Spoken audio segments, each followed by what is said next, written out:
Cool, so we're at Fox checking out the brand new 34 foot with Mark Jordan. He's going to talk us through the features.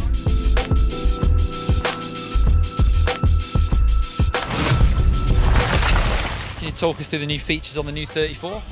Sure, no problem. So most obvious thing is it's a whole new chassis. So with the 27.5, you're dropping about a half pound. With the 29, you're almost 2/3 of a pound. It's got a whole new damper with the Fit 4, which basically takes some of its architecture from the 36 damper. So really nice improvement there, and a whole new air spring, which I have some parts here to show you kind of what's different. It's adjustable with air volume spacers, so you can change kind of the ramp up by clicking these on, and it's got a positive and negative air spring.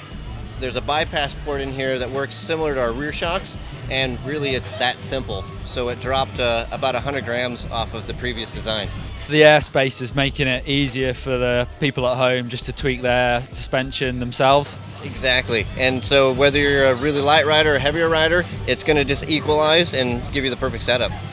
So you're no longer going with the CTD, there's a new system?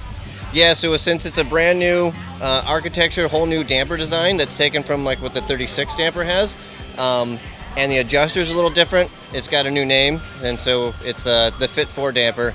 So it has a really firm, and the medium is just kind of right in the middle, and then open, and you can adjust the open setting with the low speed compression adjuster. Okay, so I guess you're expecting to see this fork pop up more and more on trail bikes, enduro bikes, that sort of thing? Definitely, and it's light enough where it's gonna take away from people that want like 32 long travels. So it's really gonna fit well at that 120 to like 140, 150 segment.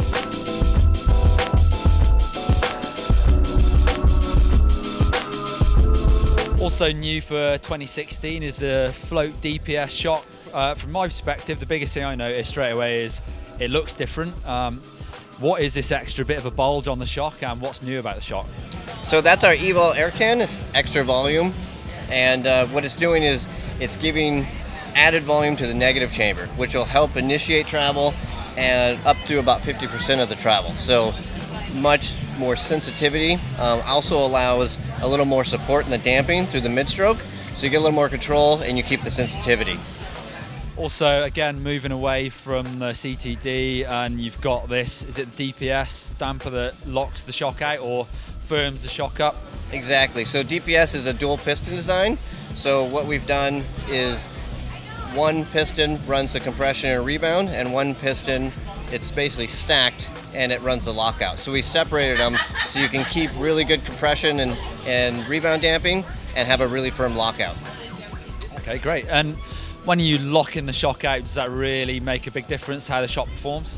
Yes, it's a really firm setting. So it's something where you're going to only use when it's really smooth, and it makes it pretty firm. And then most people, when you're on a trail with some bumps, the middle setting is going to be ideal for them. And then like the fork, the black adjuster does the open setting, so you can fine tune that position. Don't forget, click up here for our skills videos, click down here for our pro bike features, and click on this guy to subscribe to GMBN.